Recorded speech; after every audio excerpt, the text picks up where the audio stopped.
Please remember to click the raise hand function if you have a question. Christian, tell us about your fight week. Um, it's been good so far. It's been a great experience. I love coming out here to the Mohegan Sun, and this is what I've been dreaming of since I was a little kid. So I'm feel good. I'm ready to perform on Thursday. How have preparations been going? Good. I've just been training and getting ready and preparing for a hell of a fight. Hamza Salimi's a tough guy, and I've just been doing everything I can to make sure I give the best performance I can. Now, you've already mentioned your opponent, but tell us what you see in his fighting style that may pose a challenge for you.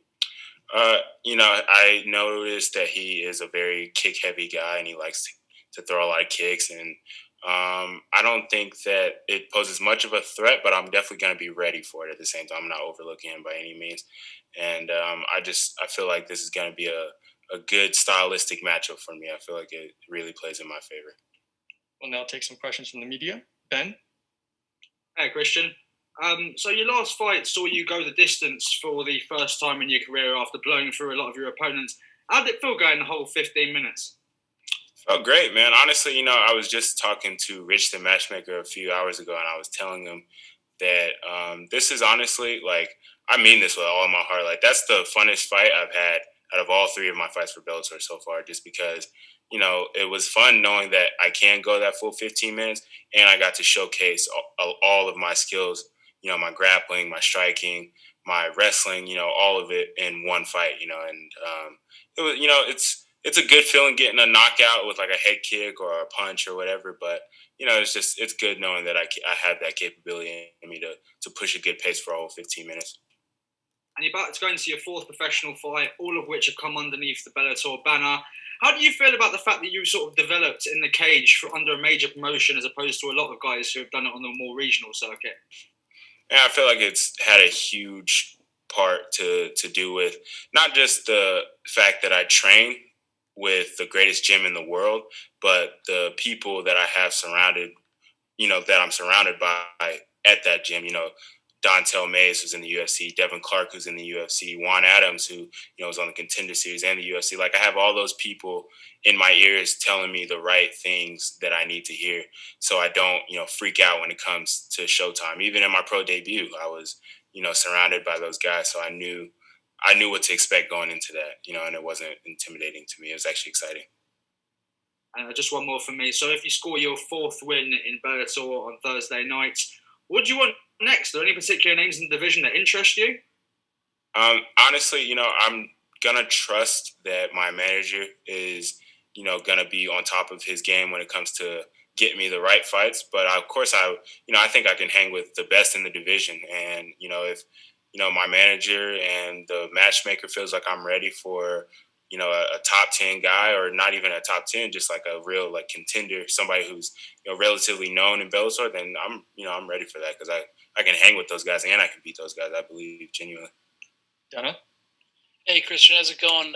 In terms of fighting during the whole pandemic or whatever that we're in at the moment, did you have any concerns about stepping into the cage, about going and fighting at the moment, or were you happy to do it at the first chance?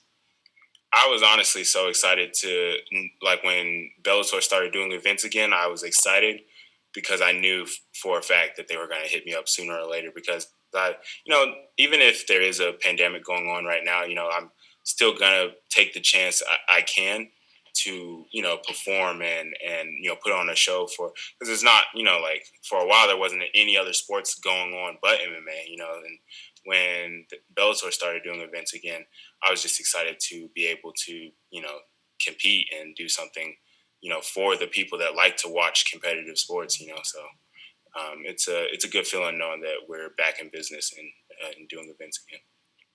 Of course, you're 3-0.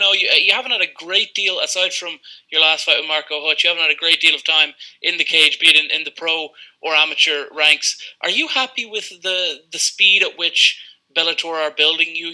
Sometimes maybe guys have been pushed a little too quickly, then perhaps there have been other guys who've maybe been put on the slow burn for too long, and it's come back to hurt them. Are you happy with the speed at which things are working for you in Bellator? No, I'm definitely happy with that. I think that they have really been, like, trying their best to, get me good fights and not just like good fights, but challenging fights too, to see where I'm at as like as far as my development goes, and just like how my stay here in Bellator is gonna be, because I think that they're a little skeptical because I'm 3-0 as a pro, and I've had all my fights for them, so of course they're going to be skeptical to give me like a top like a real contender or like a top 10 guy. But I know my own improvement. I trust my coaches and I trust my teammates to prepare me in the right way. So I think that once they finally do give me a real contender or a top 10 guy, they'll see that I'm here to stay and I'm gonna make a lasting impression in Bellator. One more from me, and if you don't want to answer this question, please feel free not to. But an athlete who's a person of color in America at the moment, of course, there's a lot of pressure for people to use their platform to talk about Black Lives Matter and about diversity issues and things. Do you feel that pressure, and do you feel like you should be making statements on things like that, or do you think that athletes should be allowed to just compete in their sports and not have to worry about it? Yeah, I don't. Like I try not to speak on those things too much when it comes to my sport, because in my sport and just my gym in general where I train at, like it's people of all nationalities, people of all religions. We all come together and we all enjoy the same things and we do the same things. So, we bond through what we do, and it's, it's not that I don't care. I'm not saying I don't care, but it's just, I don't experience that type of hate and that type of inequality that's going on in some places. I am aware of it, but I don't experience it myself. So I won't pretend that I do. Thank you for answering, man. Of course. Thank you very much for the time, Christian, and good luck the rest of the week. Yep. Thank you.